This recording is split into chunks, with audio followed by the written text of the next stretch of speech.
Thank you very much. And welcome everybody to the first meeting of the Special Committee on Behavioral Health. I'm going to, Madam Clerk, can you do roll call, please?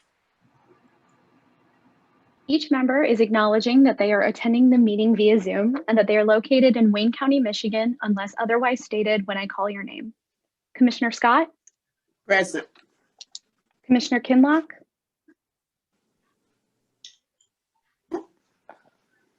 Commissioner Anderson? Vice Chair Baker McCormick? Here. And Chair Colleen?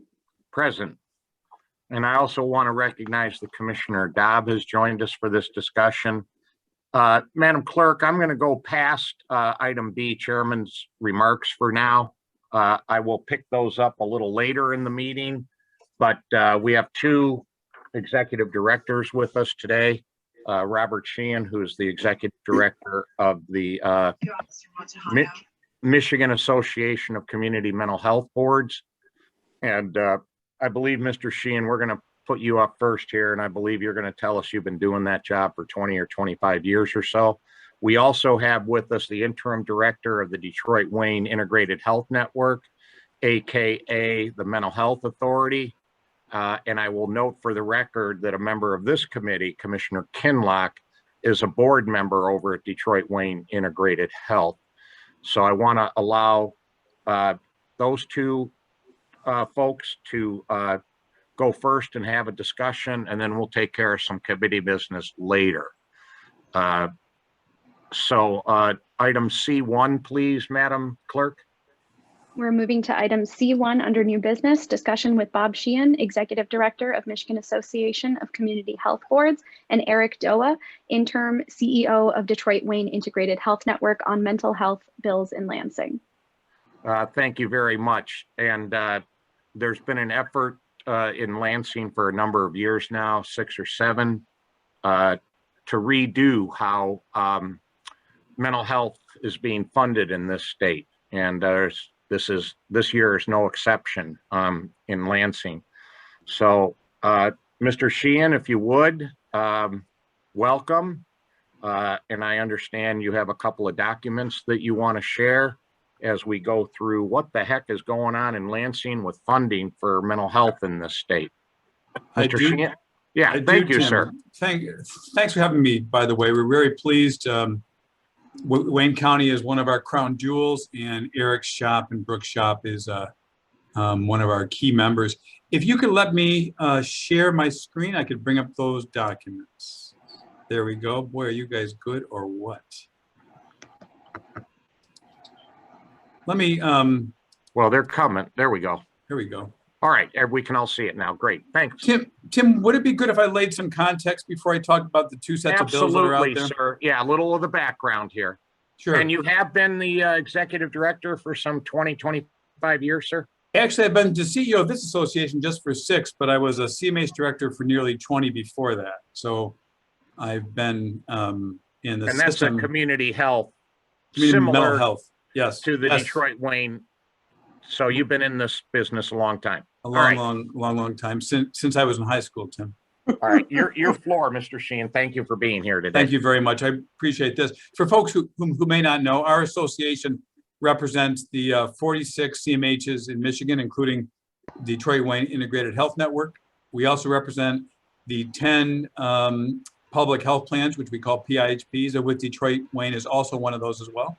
We also represent over 100 private organizations who are the providers in our network. Again, many of those in the Wayne County area. The context for the issues that Commissioner Colleen has asked me to talk about is that I think you know that our private mental health system runs in the commercial world. A lot of us in this phone call actually covered by private insurance.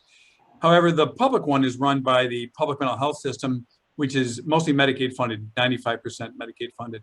And that's what's called a carved out system, meaning the behavioral health care, including mental health services, substance use disorder, and developmental disability services, are carved out from the physical health benefit, meaning they're managed by Detroit Wayne Integrated Network in your area. to manage the Medicaid benefit with a small slice of general fund dollars available for serving the mental health needs of non-Medicaid enrollees. Over the last 5 or 6 years, though, the private health plans who run the physical health care for Medicaid have looked over the fence and said, we wouldn't mind managing that $3.5 billion that's in the public mental health system. And to be somewhat frank, they don't want to manage it because they have experience in it, because they do not, nor because they have a heart for this work, which we do. It's because it's $3.5 billion.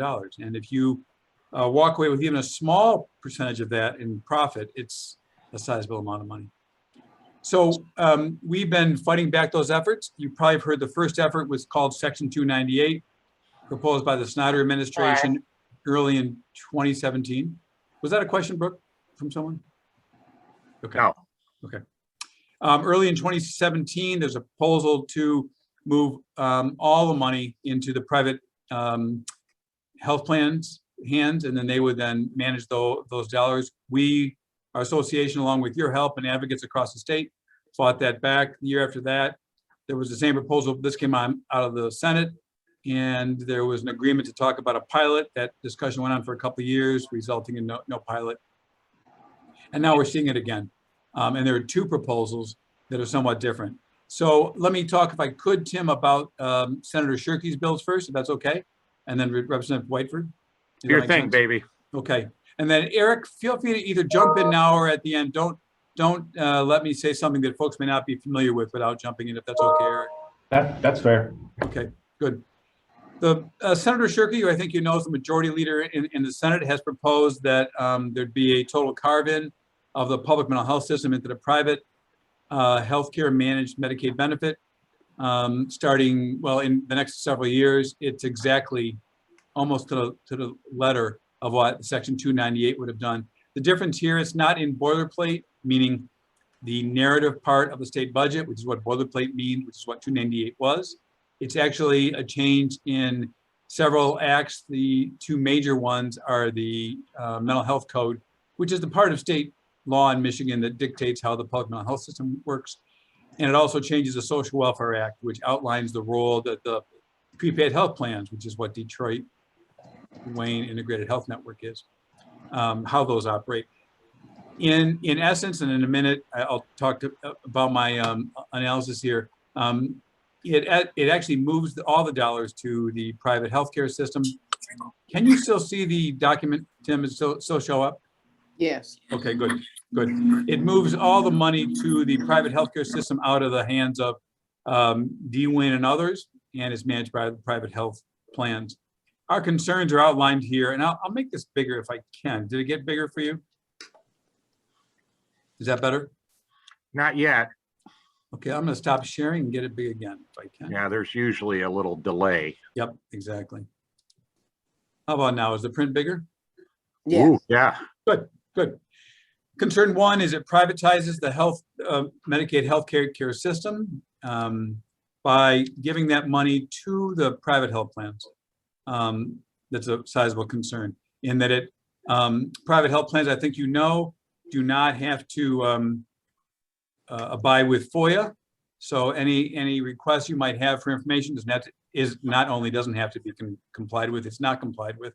And secondly, as opposed to this board, this committee and Eric Doe's board, they don't have to comply with the Open Meetings Act, and they do not.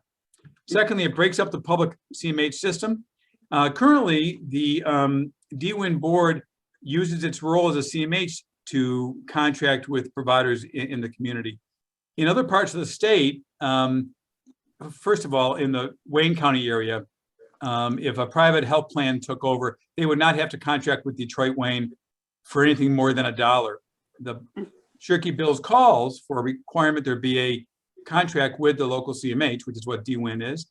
However, a contract with you does not guarantee you those dollars. And so while the entire public budget goes through DWIN now, a public body, the public authority, all that would be required is a contract with the private health plans without any dollars passing through. By doing that, it actually destroys the overhead. I mean, it destroys the safety net that exists currently. Currently, people can rely on the CMH system to be there day in, day out. Expect you to be in the jails, work with local police, work with homeless shelters, work with local schools, work with communities across the Wayne County area. This requirement would still exist for Detroit Wayne, but there'd be no dollars guaranteed to them to actually fulfill that. 30 destroys with local partnerships, including those that you've done a great job of developing with law enforcement, again, homeless shelters, schools, primary care. Fourth, and this shouldn't be lost. You currently run a very low overhead system. Your overhead for running the managed care part of your work is about 6%. The healthcare system, the private health plan system, is 15%. Statewide, that's a $300 million loss. And Eric and his staff could probably tell you what it would be for you. It's a 9% difference. So whatever the 6% is, it's 1.5 times that in addition to the 6%. So it's 2.5 times the 6%. The loss in that, those dollars come from the mouths of clients, period. Fifth is it puts the system in the hands of the private health plans. Tim, is this scrolling for you? Is it going up as I go up? Yes, it is. Yes. Okay. Their track record, if you have a loved one with Medicaid now, and they need mild to moderate mental health care, meaning outpatient, office-based psychotherapy, office-based psychiatry, or I guess that's it. And if you've tried to have that loved one use that Medicaid benefit, you would find it very difficult to find a provider who will take their Medicaid benefit, a provider, either a psychotherapist or a psychiatrist. And there's a couple of reasons for it. First, the rates paid by the health plans are very, very low. And so a lot of people shy away from it. Secondly, Medicaid clients also, because they live in poverty, have complications in their life that the commercial insured do not have. And a lot of providers, to be blunt, don't embrace our clientele as we do. So you would never, any business would not say, why don't I put this $3.5 billion in the hands of a group who has a poor track record, has higher overhead, and for whom the payment to my trusted CMH is not guaranteed. 6, and this, I think people forget this, it harms a system that pioneered nearly all the mental health innovations. Every evidence-based practice happening in Michigan, from ACT teams to respite care, to the use of peers, to DBT treatment, dialectical behavioral treatment, to outreach case management, to home base for kids, to parenting training for parents, were all piloted by the public system. It takes the power out of that public system and puts it into a private system who still uses, to be blunt, pretty antiquated methods. Not that these methods aren't used by us, but that's all they use, which is outpatient psychotherapy and inpatient care. They would have to learn all the evidence-based practices that the Detroit Wayne Integrated Health Network, with the support from the county and the providers, have been providing in some cases for 40 years. It's being called gearing towards integration, but it doesn't integrate care. Integrate care happens on the ground where patients and clients live. Meaning, I as the patient, I as the client should know if my care is integrated. My physician should be talking to my psychiatrist, to my therapist, to my, if I get case management, my case management provider. If any of you have commercial insurance, you already know that having a single payer doesn't integrate care. I'll give an example. If I go in for surgery, sometimes I'll talk to my primary care provider about that surgery. Sometimes they won't. I'll have to carry the records. If I go to see a psychotherapist, my psychotherapist is unlikely to have talked to my primary care provider about the medications I'm on and vice versa. It's me who carries that record there. So a single payer does not guarantee healthcare integration. What guarantees it is actually on the ground work, which Detroit Wayne Integrated Health Network actually is known for. In the, I'm going to just touch this. Well, if I touch a link, I'll lose you, but there's a link in the middle of this paragraph here. You can see the paragraph I'm talking about here, Tim, in the middle of it, that blue underlined section. If you go to our website, under resources, there's a center called the Center for Healthcare Integration and Innovation. Every year we study our members, including Detroit Wayne, and we found there's over 650 healthcare integration efforts happening, led by our system, by the public system, in which people get either primary care at their mental health setting, mental health care at their primary care setting, or the clinical records are shared, or that if they're a high utilizer of services, there's somebody reaching out to them to help them to integrate that care. That's where integration happens. where the rubber meets the road, where the patient lives. Secondly, this proposal, by smashing the public system, ignores decades of high performance by our system. Again, if you click on this link, again, which is in the document that I sent to Brook and Company, you will find that we did a study putting together all the measurements of quality done by our state, all 18 of them, and you'll see that our system meets or exceeds them almost every year. Secondly, you will see that we have nation-leading efforts to get people out of state hospitals and local mental hospitals and to get service in the community. Third is we have very high rankings. We are ranked 15th in the country in access to care for all clients and 6th in the country for adults. Now, you may say access isn't perfect. We would agree. But compared to most states, we're ahead of 2/3 of the states for all populations and ahead of 44 of the 50 states in access for adults. And then our cost control has been stunning. If our Medicaid costs per enrollee went up at the national average, the state would have spent over $10 billion more than it did since '97, since we started managing care. And we saved the state that $10 billion. Would we like to see some of that $10 billion spent in our system? You better believe it. But it's important to realize that our system controls costs, not by paying poor rates. Our system controls costs by having a tightly woven together network. As you know, DWIN holds a very tightly woven network of care, a very high quality. Secondly, it uses integrated care whenever it can. And thirdly, it uses person-centered planning in every single case. And then last, it ignores the views of constituents. You might remember the 298 effort in 2015 and 2016 pulled together clients from across the state. Actually, over 1,100 people weighed in. Their first recommendation was keep the system public. Their second recommendation, by the way, was have the public system actually manage physical health care, not vice versa. So I can't think of a proposal. I guess I can think of some, but rarely does a proposal out of the legislature fly in the face of public sentiment so directly as this one does. Tim, what I could do is take questions about this or move to the analysis of the House bill, but it's up to you and your members. How would you want me to proceed? Yeah, Mr. Doi, do you have something to weigh in on? What I would prefer is that Sure. we get through the presentations Sure. and have my colleagues hold on to their questions and handle those all at once. What I'll do then, Tim and Eric, Yeah. let me go ahead and talk about Representative Whiteford's bill, if that's okay, and then open the floor for Eric. Sure. That's fine. Okay, good. Beautiful. Let me bring up Representative Whiteford in the House. Can you see that? Yes. So I'm going to move it to a screen that I can see. I'm going to get off it again. And this is a tie barred,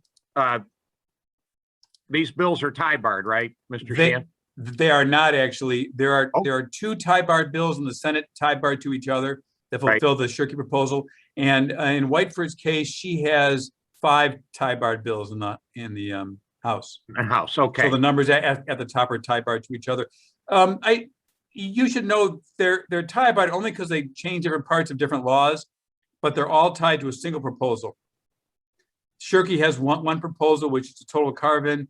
Representative Whiteford has a little bit different, and I'll go through that today if I could. Okay.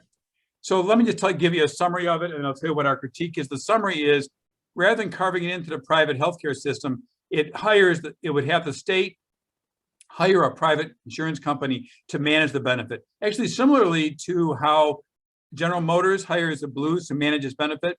General Motors is still the payer, but the Blues is the care manager. The same thing, by the way, for the state. If you're a state employee, the state pays the claims, but the Blues and others manage the benefit. So this is very similar. Again, it takes it out of the hands of the PHPs. It wipes out the public managed care system, which is what Eric and his staff run. Part of DWIN's operation is the managed care operation. And then it doesn't contract solely with the CMHs. It contracts with anyone they want to contract with. So the state would hold contracts with providers across the state to provide mental health services. And so we will talk about what our concerns are. We do support part of the bill and we oppose other parts of it. The major question underlying, actually any policy should be analyzed this way. What are you trying to do? So what are the issues that are attempting to be solved? You'll hear people talk about, well, it's hospital access or it's better rates for providers, or it's integrated care, or it's more accountability. These bills accomplish none of those things, by the way. None of them. And you'll see why. So the first concern, Tim, is this screen, is it scrolling as I go? Yes, Is it larger now? now it's larger. Yep. Good, good. The first is we oppose it because it uses a non-public, a private company to be the manager. You wouldn't have to do that.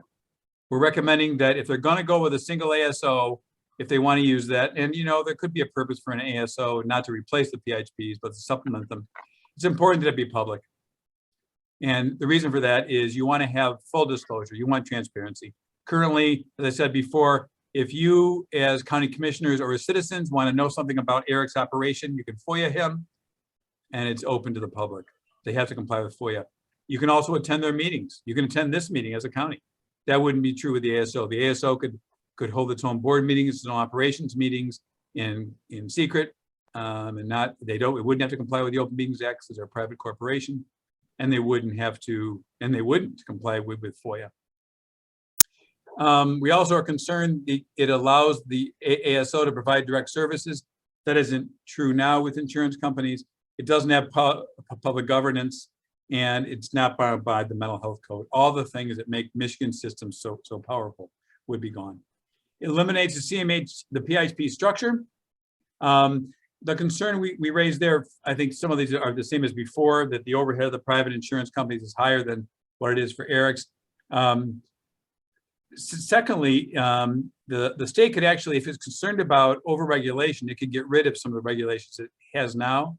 If it wanted to change this, and moving to an ASO is a way to skirt law as opposed to changing law.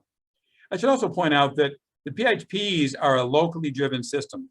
For example, Eric's PHP operation is responsive to the county commissioners and to citizens of Wayne County. This would be a statewide payer who would not be responsive to local needs, and they'd be authorizing care. As an example, if I'm a Wayne County citizen and I'm getting care from a provider in Wayne, the Wayne County provider gets authorization from DWIN, a local public body. They would be now getting authorization from a statewide private sector body. The role of the CMH system is actually shattered. The part of the law, the current mental health code that defines the role of the CMHs, and that major role, by the way, is the CMHs take over the state's obligation, constitutional obligation to provide mental health care. The CMHs take over that via the mental health code. This eliminates that section of the code. It no longer retains the county-based system. I'll talk more about that in a second, but eliminates the county-based system of our current CMH system. It creates something called a public behavioral health care provider, which could be any private or public provider in the system. That's any private provider then could get payments directly from the ACO, not working through the CMHs. As I said, it shifts from a county-based system to a state-run system. Currently, the counties are in partnership with the state. That's why actually this committee exists, in fact. It's why counties are so pivotal. And I should tell you, my association works with a lot of other states in their CMH system. Those that aren't county-driven are really the Wild West. There is no local accountability. There's no tightly held network. They're at the whim of the private, for-profit or nonprofit system that actually operates that system. Last is it shifts from managed care capitation to a fee-for-service. Currently, Detroit Wayne Integrated Health Network gets a capitated payment. Eric and his staff get a payment every month, beginning of the month, paid for every Medicaid enrollee. And with that, they have incredible flexibility how they spend it, what they pay providers, what they provide in Medicaid services, as long as it's in the Medicaid manual. This system would go back to a fee-for-service system, meaning every unit of care in a bundle would have to be approved by the ASO at the state level, the private insurance company. It takes away all the flexibility that Eric and the staff have. It also incentivizes volume as opposed to quality. I think you know that. That's why we get out of fee-for-service. If I have to bring in 100 units to make sure I make revenue that month, I'm going to find 100 units to give, even if 100 units aren't needed. And imagine 80 units of one is needed and 20 of another, but the 80 doesn't pay as well as the 20. You're not going to see those 80 clients. You're going to see those that pay the highest. under capitation, Eric and the staff can provide the clinically necessary care of quality. So if one client needs one contact and one needs 100, that's what they're going to get. Not everybody gets 20 because that's the revenue I have to draw down. There are only two parts, Tim, that we actually support in the bill. One is it moves the mild to moderate benefit, which is currently managed by the private health plans. That mild to moderate benefit is carved out of our system. It carves it back into our public system. And secondly, it does retain the public mental health system carved out from the physical health care. With that, Tim, I will stop yammering on and I will turn the floor over to Eric Doa. Yeah, and very much. And we'll come back to questions. Commissioners, please make a couple of notes. I don't want to break the stride here of this information. So, Mr. Doa, as the interim director of Detroit Wayne Integrated Health Network, I know you have a couple of comments to make on this. Welcome, sir. It's good to see you. It's always good to see you, Commissioner Killeen. Nice to see some awesome faces too of folks I haven't seen in a bit. You know, Bob, thank you so much for laying the backdrop like you did, you know, to give folks a true understanding of what we're dealing with here. And to a large extent, I want to say this, for as long as I've been in this arena here, we've played the role of defense so often.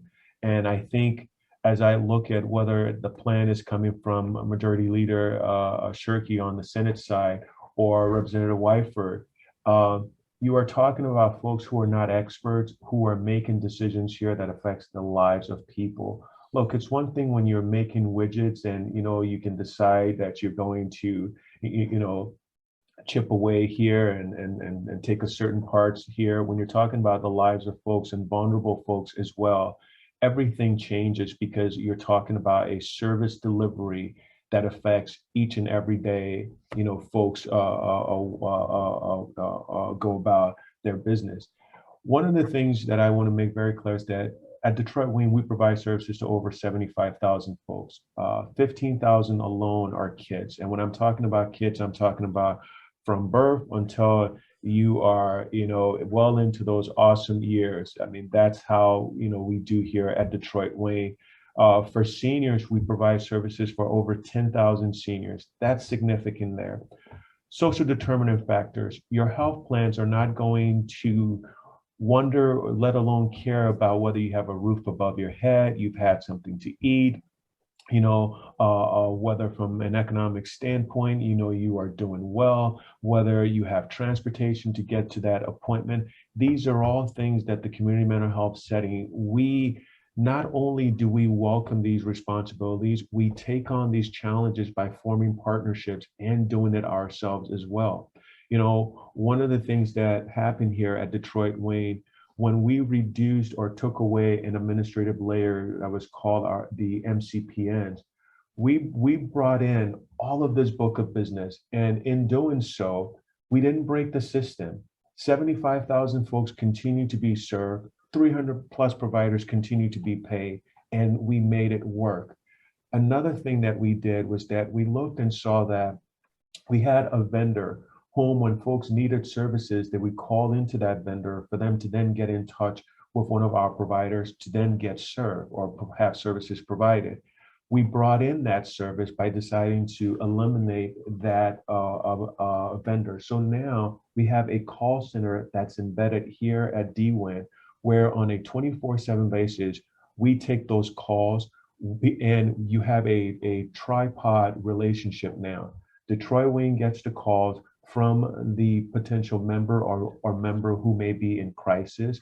We have our provider network, which serves as that entity where we link folks to services. Again, something that you are not going to get from a health plan type structure or an ASO structure.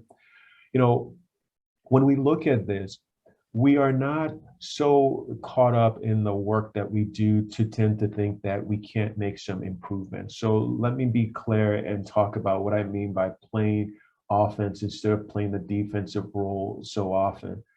For Representative Wyford, access is a significant issue. She comes from the Grand Rapids side of town, okay? Here in Southeast Michigan, I got over 300 plus providers. I am not hurting for providers. Nevertheless, though, I think we put some constraints on our providers that we can lessen. For example, if I look across 8 Mile and a provider is having to get credential in 2 different, jurisdictions, meaning in Oakland County and in Wayne County, think about the amount of resources and hours that that provider is putting in and submitting these perhaps even similar paperwork just to provide services across 8 Mile.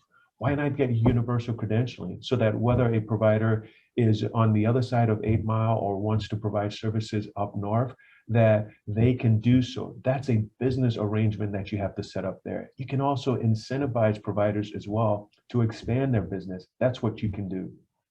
From a compliance standpoint, if you want to make sure that services, are universal, some things you can't get 100% to be perfectly aligned. And I say that just recognizing that, for example, we serve over 40,000 plus folks in Detroit alone, okay? Within our next nearest, city that we provide services to in terms of a large volume is going to be the Dearborn side of town. And you're talking about probably roughly a little more than 7,000 folks there. So when I have a pilot program that I want to introduce, I go to Detroit I go within the city of Detroit to do it because I want the data to be so robust that now it gives me a healthy opportunity to say, this is something that I can duplicate throughout the region. For example, our pilot program with the Detroit Police Department, last summer, we discovered that so many of the folks who we serve, when they came in contact with law enforcement, those often were not good situations for the folks we serve. So what did we decide to do? We embedded clinicians within the dispatch center at DPD. We also had clinicians ride along with police officers to actually respond to those calls that police were responding to that really folks needed clinical services and not police presence from that law enforcement standpoint. Something you're not going to get with your health plans or ASO to do something like that. That we from just the rollout of that since December, we've been able, to divert well over 300 cases. I know that may not seem like a lot, but that's 300 lives that we've affected that otherwise situation may have been completely different. We've been able to field well over 3,000 calls. Again, because we have our access call center, folks no longer have to call our vendor to get connected to services. They're calling us directly so that we can link them to service. But we've taken it a step further. When you call and it is either a crisis situation or you're trying to link to services, you can't wait for 48 hours a week in order to get that appointment. So what we've done within that access center, we are linking folks within a 24-hour period or less with a provider so that they can be served. I bring up these things because when folks introduce, these types of bills where they talk about integration or they talk about access or they talk about, uniformity, we have to be the ones to say, we are already doing it. This is what we are doing. What COVID has done in so many ways, it has changed the delivery of services, okay? Not just from a telehealth perspective where, you get on this type of medium and you're able to connect with folks, who provide those services. What we've also learned is from a mobile standpoint. We formed a partnership with Wayne Health, a health organization, as well as FordX, okay, to outfit mobile vans to actually go within those neighborhoods, those zip codes that we found that a lot of residents were going to the ED to receive services. How did we know this? We pulled the data. We pulled the data to determine, man, here is John Smith here. He's been to the ED within the last month, 5 times, okay? And that's a cost that's associated to both, all of us as taxpayers here, but we want to be good stewards of those dollars. So those mobile services, what is it now going to do?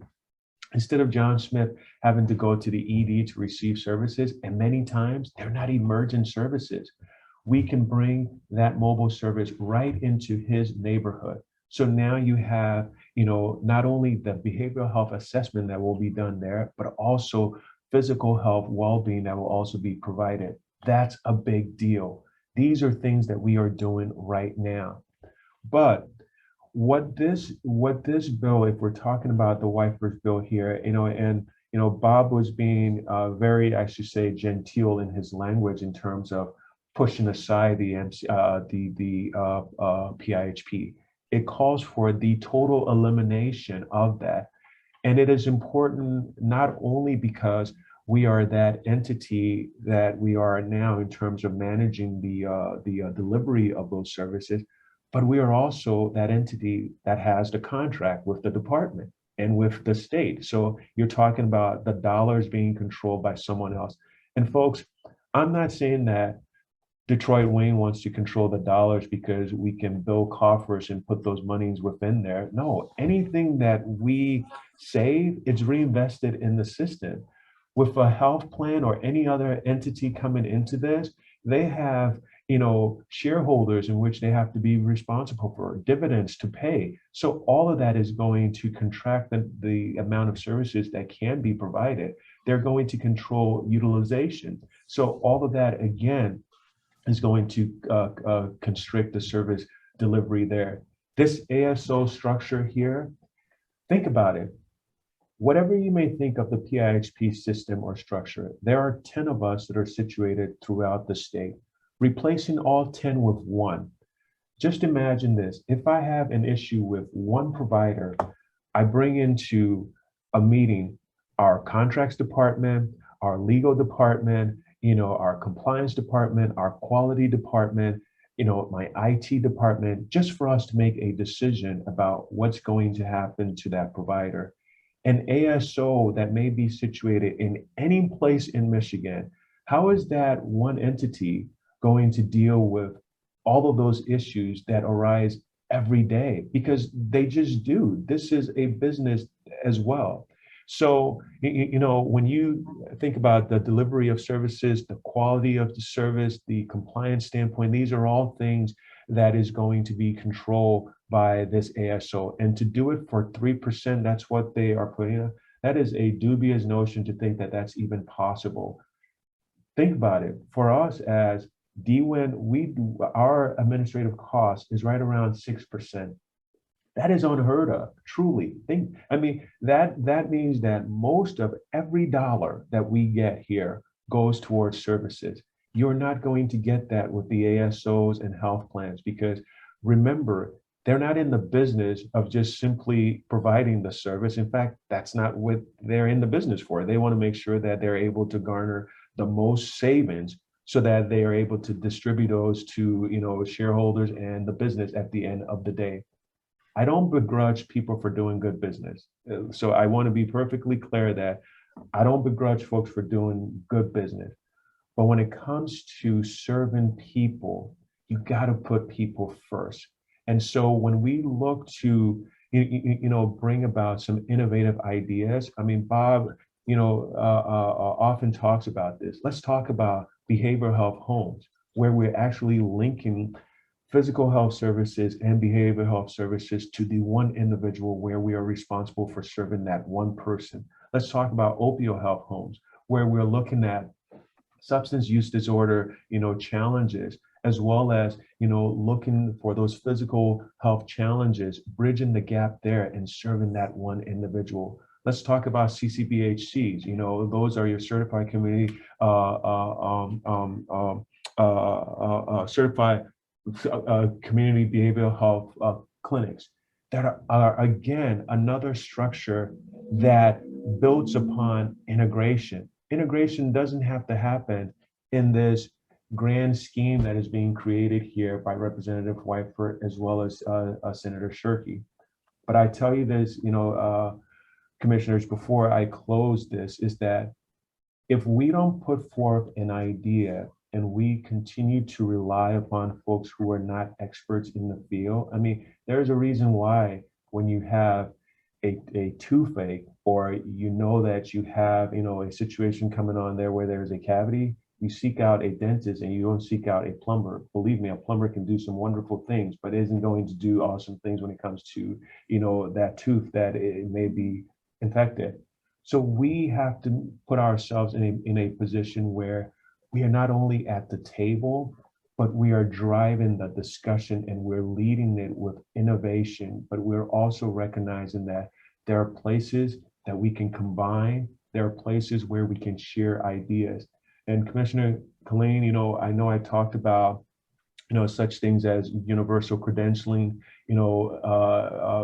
universal quality services along those lines as well. We can also talk about children's services. There isn't any reason why we can't combine children's services. We can also do the same for SUD as well, because people move across these lines. And what we've found is that when you look at those functions and services, if we can create that bridge where you have the PIHPs combining some of those services, okay, collaborating on some of those services, you're talking about cost reduction, because you can't appear before legislatures and simply talk about the reasonableness of your great ideas. It has to be related to dollars and cents. And so the dollars part comes in the form of the actual paper money that would make this thing work, but also the sense in terms of the sensibleness of the ideas that you drive forward. And I think we have done it here and we continue to do so. But rest assured, House Bill 4925, and I've had a chance to sit with Representative Whiteford, very engaging, person, very transparent at the same time. But I also know that we are the experts here, and if we don't lead this discussion, someone else is going to make the decisions for us. And so, Commissioner Colleen, I'm asking you, I'm asking your colleagues, to really, help us in all of your advocacy, because I know, sir, my friendship with you extends more than just these meetings we have here. Those coffee sessions that we've had, you and I have talked about this stuff here on a very personal level. And so my plea to you is that please let your colleagues know the importance of this for the folks we serve. So thank you so much. Thank you, Mr. Doa. That was great. And can the committee clerk, who has both of these documents that was emailed to her, can the committee clerk please send these around to not only the commissioners on this committee, but also all commissioners? Mr. Doa, right after this discussion, we're going to be looking at our own commission resolution with regards that we will be sending up to Lansing. Thank you so much. My preference in chairing a committee, just to keep things organized a little bit, is I want to go around the horn on the committee and see what commissioners at this point have questions. And I will turn first to the vice chair of this committee, Commissioner Monique Baker McCormick. Commissioner McCormick, do you have questions at this juncture?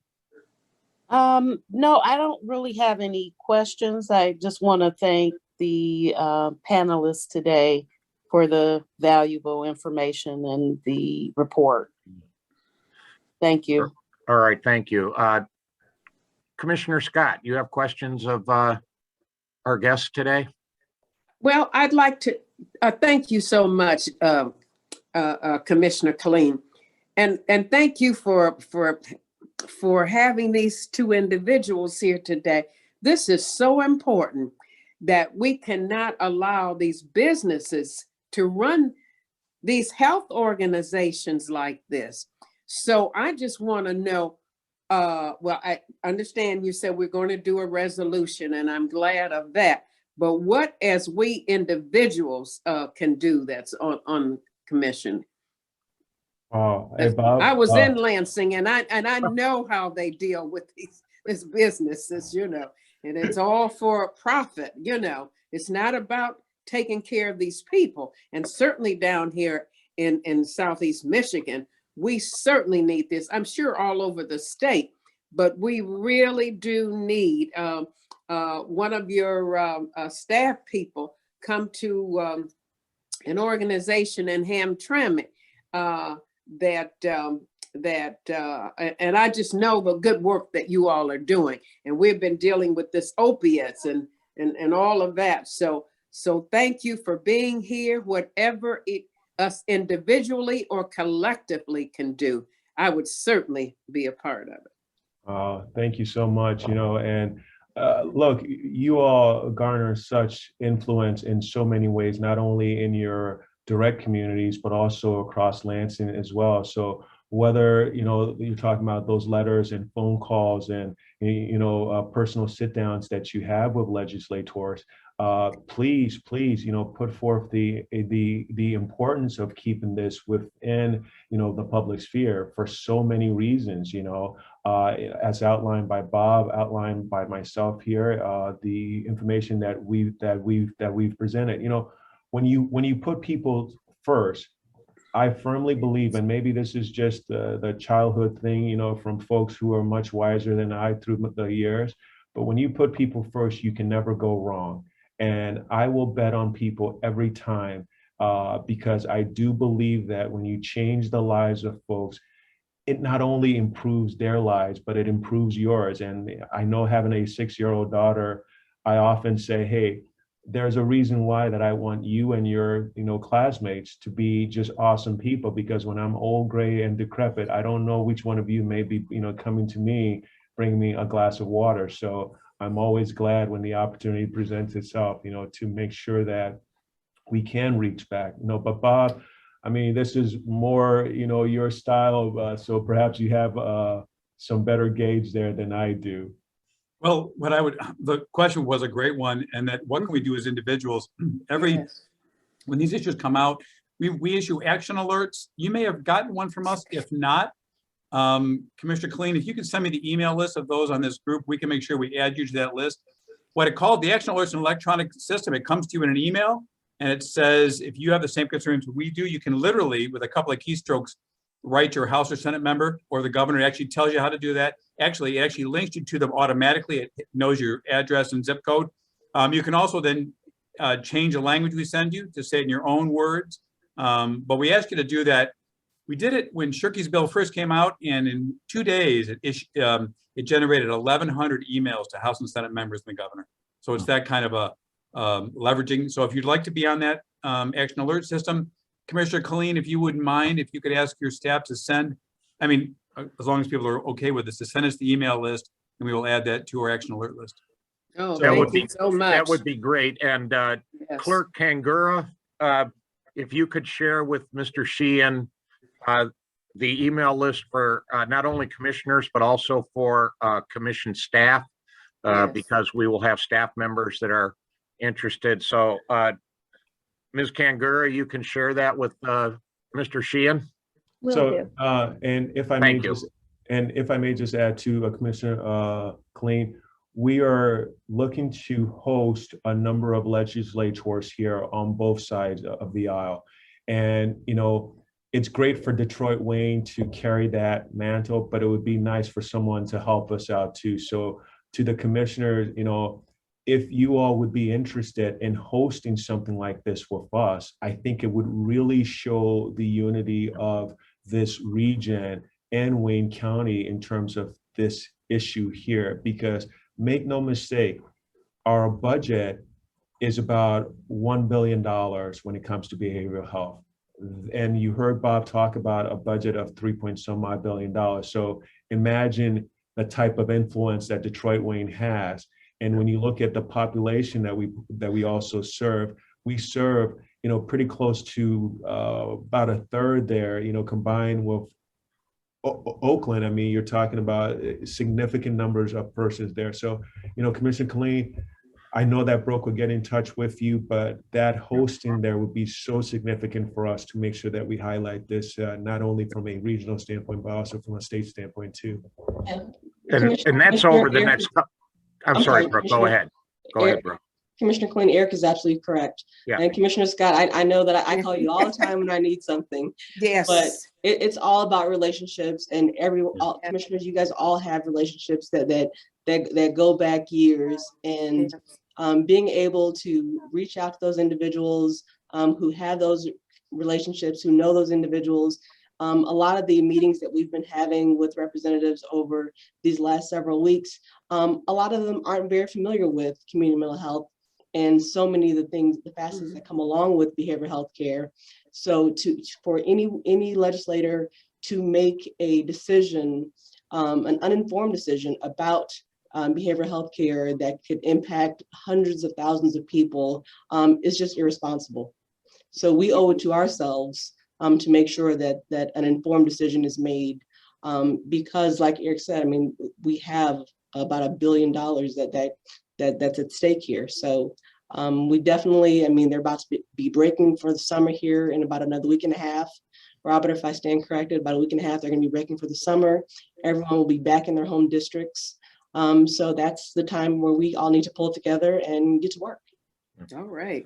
And my thought of this, and we will get more into this, Right. is, Eric, you're exactly right, that perhaps this committee can host a Zoom meeting, maybe with the Wayne County caucus in Lansing and or the Detroit caucus, and invite folks in at that level. And we would do it with DeWin and with the Michigan Association of Community Mental Health Boards. But that's one thing that occurs to me. But all commissioners are going to get the talking points that you presented today. So if people are having individual conversations with senators and reps, you have that information at your disposal as talking points. But I do think, Brooke, yeah, let's set up a few of those. Commissioner Dobb, I'm delighted that you're not, well, no, I'm not delighted you're not on the committee, but I'm delighted that you have joined us today as an interested commissioner on this very vital topic. I want to give you the opportunity to ask a few questions. Thank you, Mr. Chair. I don't really have any specific questions, but I want to thank you for this very informative presentation. And also, I do want to express my sentiments when it comes to healthcare and mental health care. I do believe in people over profits. So I'm fully behind this cause. So, you know, count me in for your support. Thank you Excellent. so much. Thank you so much, Mr. I Dodd. do have a few things that I want to raise with our guests here. I'm just going to make a statement at the beginning. Mr. Doa referred to the CCHBs, and it's a huge shout out to Senator Stabenow for getting that legislation through nationally. It is, the CCHBs are having a national impact. Mr. Doa, when we got rid of the administrative layers, what we called the MCPNs a few years back, and that's all that they were administrators. There's a complex history to that. They were kind of mandated when the county first took over mental health, but we eliminated those layers. How much money was DeWin, and then DeWin took over the management of that. How much money did we save in the system that we were able to plow back into services by making that move? Just from an administrative cost standpoint, you're talking roughly 17 million, but that's just the administrative costs, okay? Right. You're not talking about those sort of connected pieces, because now that you've brought in the services, you can better manage them. I mean, think about it, Commissioner Colleen, we brought in access services. You're talking about a $7 million contract. But now that we can perform those assessments in-house, you're talking about actually being able to bill for those assessments now. With bringing in services, though, you just can't bring them in and say, you know what, we've done great work now that we've brought it in. You have to hire people who are experts in getting the work done. You have to build the infrastructure from a technology standpoint to absorb that. But if you look at that whole process of bringing in this service here, you're talking about, I mean, more than that $17 million, more than the 7 that was saved on the access side, because we've actually been able to design those clinical services ourselves now. You know, so there's no longer another, you know, arm to look at it and say, oh, those guys are responsible for it, and we are. But I am sure all of you all as commissioners if you heard very much, you didn't hear a whole lot in terms of complaints that were out here by folks not being served. It was not the case at all. 75,000 people continue to be served. And just within that year, 2018, that we brought in that business, we had served well over 200,000 people. Yeah, and thank you for that. Absolutely, we saved money and we made the system more user-friendly by doing that. And boy, user-friendly with families and with people that are receiving our services directly is critical to their care. I do want to state something that has gone around a bit, a shorthand that I have loved and have used in this discussion. The private healthcare system wants to avoid risk. They want to avoid paying out. And so things like denial of care or denial of claims is what they do. The public system embraces the risk. What do you need? What services do you need? The whole idea of integrated health and the social determinants, as Mr. Doa talked about, all of the other things in their lives that impact their mental health and the services they receive, that is what the public system cares about. So this is either embracing the risk with a public system and making sure people get the full treatments they need and doing it cheaper, or trying to avoid the risk and having, as was suggested here, you know, that large amount of dollars leaving the system and winding up in a boardroom somewhere on the 27th floor of a Houston skyscraper, which I don't think is what we want. I have a couple of questions here for Mr. Sheehan. What's been the experience in other states, Mr. Sheehan? Michigan's not the first one to look at privatizing. Some states have done that. What's been the experience around the country when states have moved to a privatized system? And by the way, I have a sister in Iowa that tracks this. Well, Iowa's a train wreck, isn't it? I'm sure she told you that, yeah. So most states do not have the extensive public-based managed care system, by the way, that we have. So for example, under Eric's shop and all the PIHPs across the state, they manage the needs for people with serious mental health conditions, kids with serious emotion disturbance, all adults and kids with developmental disabilities, and all substance abuse services. No other state has a public manager of all that. So when I hear people talk about privatization in other states, Tim, they're usually talking about the mild to moderate benefit. That's already happened in Michigan in '97, and actually it's been a mess.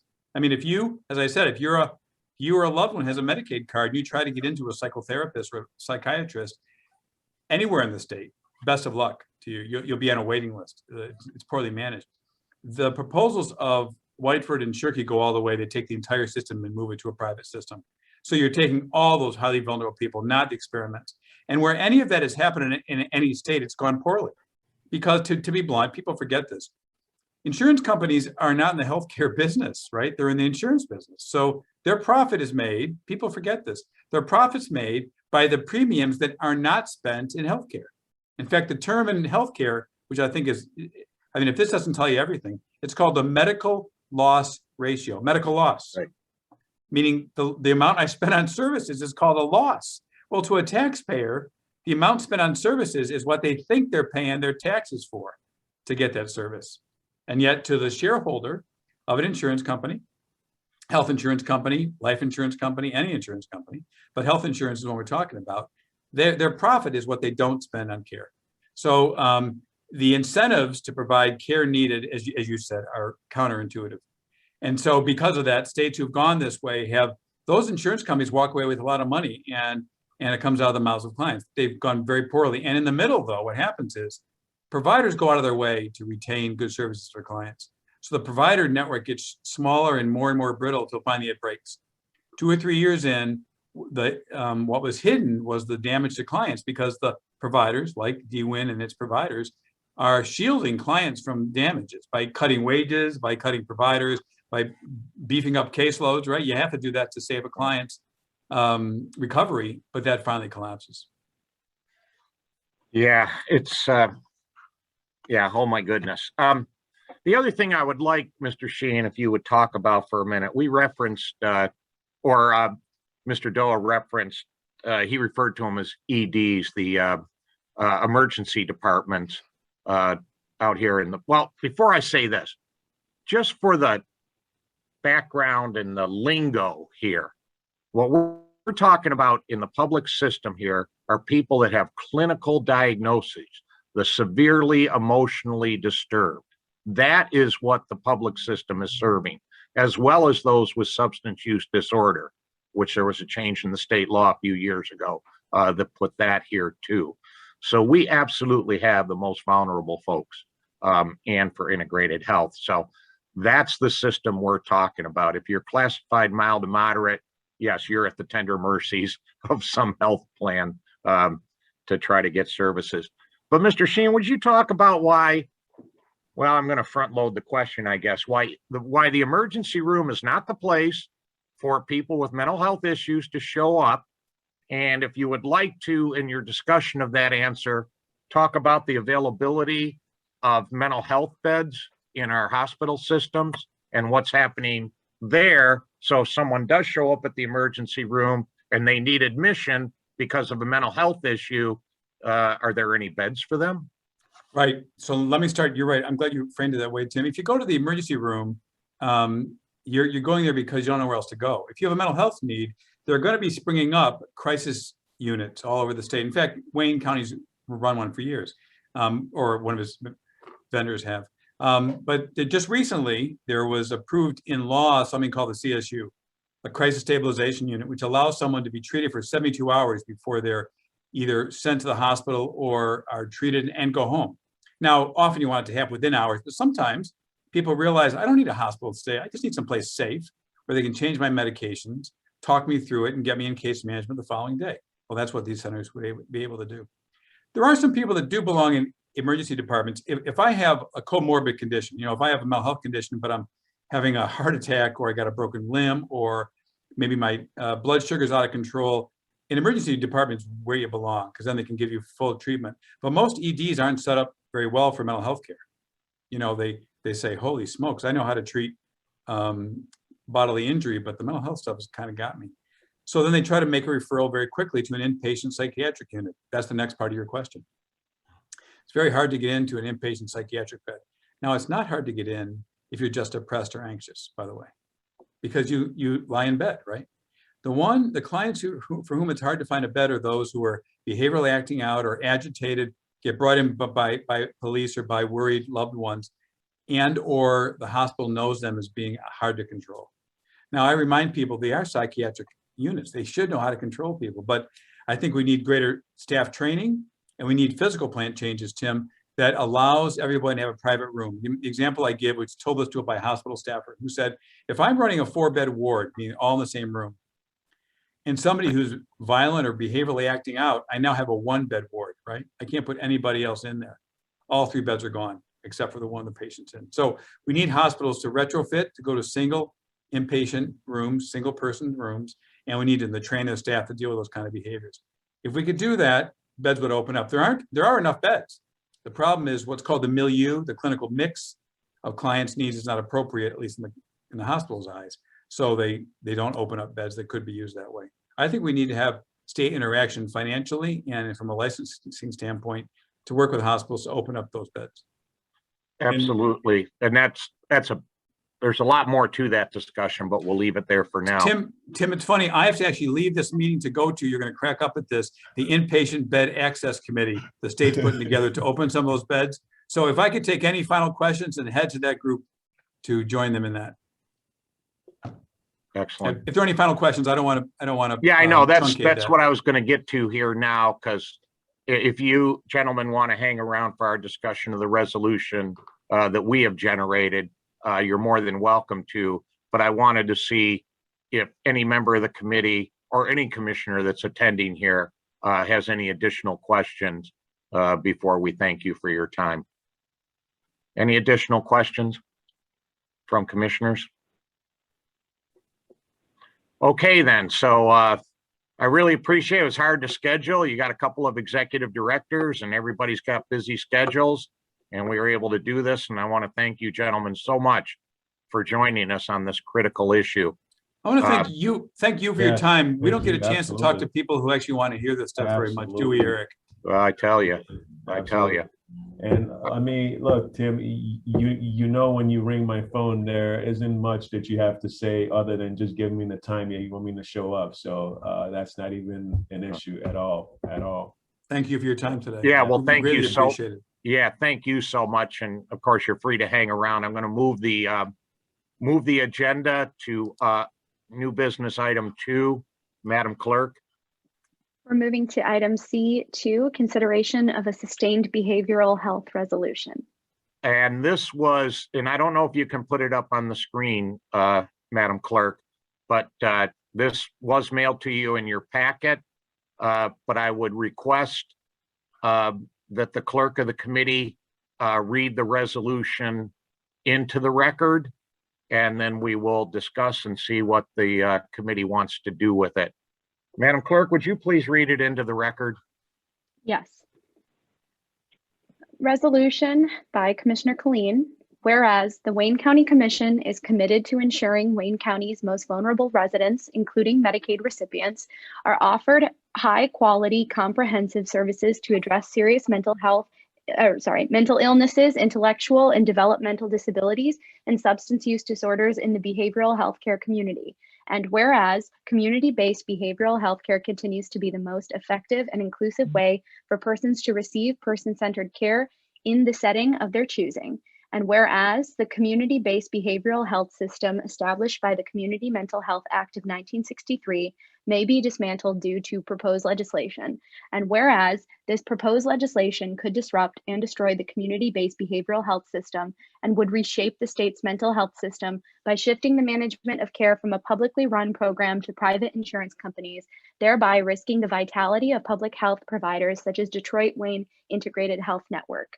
And whereas DWIN provides access to a full array of integrated services that facilitate individuals to maximize their level of function and create opportunities for quality of life, DWIN's mission is to influence and set policy for the provision of community-based behavioral health services to Medicaid recipients in Wayne County to ensure the delivery of quality services which are effective, efficient, culturally relevant, and responsive to the needs and desires of the persons it serves with dignity and respect. And whereas DWIN deploys data-driven, evidence-based practices to provide a comprehensive, integrated, trauma-informed, gender-specific, and culturally sensitive service array for persons ranging from children to geriatric populations. And whereas DWIN implements a holistic care approach through partnerships and collaborative relationships for the delivery of physical health services to its members based on the recognition that care coordination can better integrate behavioral and physical health services to optimize an individual's overall health. And whereas DWIN has earned a 3-year re-accreditation from the National Committee on Quality Assurance, the undisputed gold standard of excellence with the healthcare industry, and is just one example of successful, efficient, NCQA accredited prepaid inpatient health plans, PIHP, operating within the community-based behavioral health system. And whereas a key yet false assumption underlying the current proposed legislation is that private medical health plans will operate at a more efficient level than DWIN, when in fact, many of the MHPs operating in Wayne County have contracted with DWIN to provide behavioral health services to their respective members diagnosed with mild to moderate behavioral health conditions and rely on operations of DWIN to support their respective NCQA submissions for accreditation, including eligibility to receive auto credit due to DWIN's NCQA accreditation. And whereas the community-based behavioral health services provided by DWIN, such as community crisis, mobile crisis teams, and partnerships with local departments to implement mental health first aid and crisis intervention training, further increase access to behavioral health care for Wayne County residents. And whereas the Wayne County Commission is committed to the consistent and uninterrupted provision of community-based behavioral health services by DWIN to all the Wayne County residents and aims to ensure that the social determinants of health are met for all persons serviced by DWIN. Now, therefore, be it resolved that the Wayne County Commission on this day of 2021, vehemently opposes any legislation or other change to the behavioral health system that would compromise the efficacy, responsiveness, and integrity of the current community-based behavioral health system, or that would transfer control and allocation of the financial resources from public service providers to private entities. And be it further resolved that the Wayne County Commission supports the continued funding of the DWIN and other providers of PIHP to provide holistic health care to Wayne County residents with serious mental illness, intellectual and developmental disabilities, and substance use disorders in behavioral health care community. And be it further resolved that the Wayne County Commission does hereby request Governor Gretchen Whitmer and the Michigan Legislature undertake any and all actions necessary to ensure the Wayne County residents continue to have access to comprehensive community-based behavioral health services through DWIN. And be it further resolved that a copy of this resolution be forwarded to Governor Gretchen Whitmer, the Wayne County delegation in the Michigan Legislature, MDHHS Director Elizabeth Hertel, Wayne County Executive Warren Evans, and the City of Detroit Mayor Mike Duggan. Thank you very much, Madam Clerk. And before we move further in the discussion here, I want to recognize the excellent work that Commission Counsel Felicia Johnson and her office did in putting this resolution together. I saw a suggestion that maybe we should add Detroit City Council also as who we send that to. But now I will open it up to comments, questions from commissioners on this resolution. Committee members, anybody with comments on the resolution? And Commissioner Killeen, I do not see Commissioner Scott or Baker McCormick on the call anymore. Are we having connectivity problems? We might be. I was having some earlier, but I do not see either commissioners on the line anymore. Okay. I know Commissioner Scott, I think, went to the phone for Commissioner Scott. Do we still have you? Apparently not. And Commissioner Baker McCormick, are you still with us? Okay. All right. Well, that obviates having a vote in committee on this today to move it forward to full board. I will work with the chair of the commission and I will submit this resolution not as a committee resolution, but as a individual resolution to be considered by full board next week. But are there any comments on this? And I want to also hear if Mr. Sheehan or Mr. Doe is still here, whether there was anything in the resolution that you found not to be correct. Mr. Chair. Yes, Commissioner Dobb. Could you send me a copy of this resolution? I'd like to look it over. I'm interested in co-sponsoring it with you. Okay, yeah. I will forward you the committee, or maybe staff, can you do that? Just forward her the committee announcement that has the resolution in it. Is it in the packet, the agenda packet? It is. Okay, then I have it. Yeah, it is. Yep. Okay, let me just look it over and then I'll let you know. I'd like to co-sponsor this. Okay, yeah. This is okay. So given that, Commissioner Killeen. yes, Counselor Johnson. So for procedural purposes, I think the best idea may be to have you as chair report it out of committee. And staff will reflect that for full board. So you can actually, if you don't have a quorum, but you determine that you want to report it out, you can report it out without recommendation to full board since it's in committee right now. But we could still take a vote on it at full board, even though it comes without committee recommendation. Absolutely. Okay. I thank you, Counselor. I think that is the way to move forward, and we can discuss our little connectivity issue with the full commission at that time, why it's coming without recommendation. All right, thank you, Counselor. I think then we should move the agenda. And that's what we'll do is move it forward from the committee without recommendation. What's the next item, Madam Clerk? We're moving to item D, such other matters as may be properly submitted before the committee. Yeah, this is where I kind of moved the chair remarks down just so that we didn't keep the our guests too long at this. But now that we've had a couple of members drop, it feels a little funny, but I'm going to read this into the record anyway. This is the first meeting of the Special Committee on Behavioral Health. And behavioral health is front and center on many key issues at all levels of society and government these days.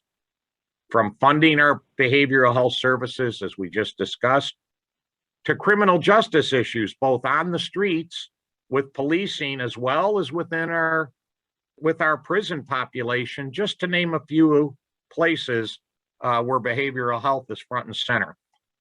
This special committee will delve into all these aspects in an effort to put Wayne County on the cutting edge of these critical issues. We will be meeting the fourth Wednesday of each month at 2:30 p.m. At our next meeting is July 28th. I have begun discussions with our new Director of Health, Human and Veteran Services, Melita Jordan, to visit the committee at that meeting to discuss what activities the county is currently undertaking with regards to behavioral health. Excuse me. That discussion will also include the use of ARPA, American Recovery dollars funds to shore up and hopefully expand Wayne County's behavioral health capabilities. There's a very large section of the American Recovery Plan Act that deals with behavioral health. And certainly the pandemic has laid bare a lot of issues around that. So at our next meeting, we will have Ms. Jordan from our Health and Human Services Department. And we will talk about what we're currently doing as well as looking to the future and what we want to add for us. I also will be circulating an email to all the committee members for your input on topics and or issues that you would like to see on future agendas. So we want to have an active conversation among committee members here on this very, very vital issue. So I just read that into the record, and we don't have any other properly submitted matters to go before the committee. So Madam Clerk, can we move to the next agenda item? We're moving to item E, public comments. Okay, did anybody email in any comments? I did not receive any, no. Okay. And then any member of the public that is zooming in with us here, if you would like to have comments, we will give you the floor for 2 minutes, just for you to have comments, not to start a discussion.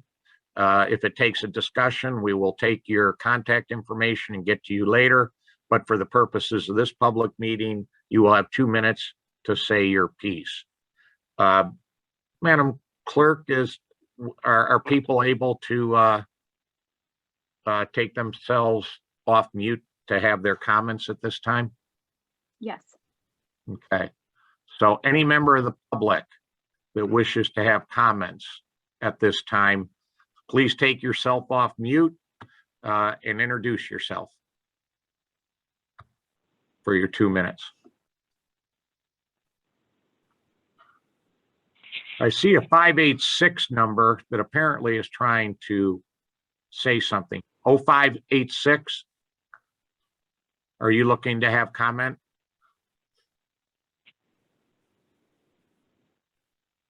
Okay. I will make another call for public comment. And I will make a third and last call for public comment to the Special Committee on Behavioral Health. All right, hearing none, we'll move the agenda. At this point, as a one-person committee, I will move and second that we adjourn.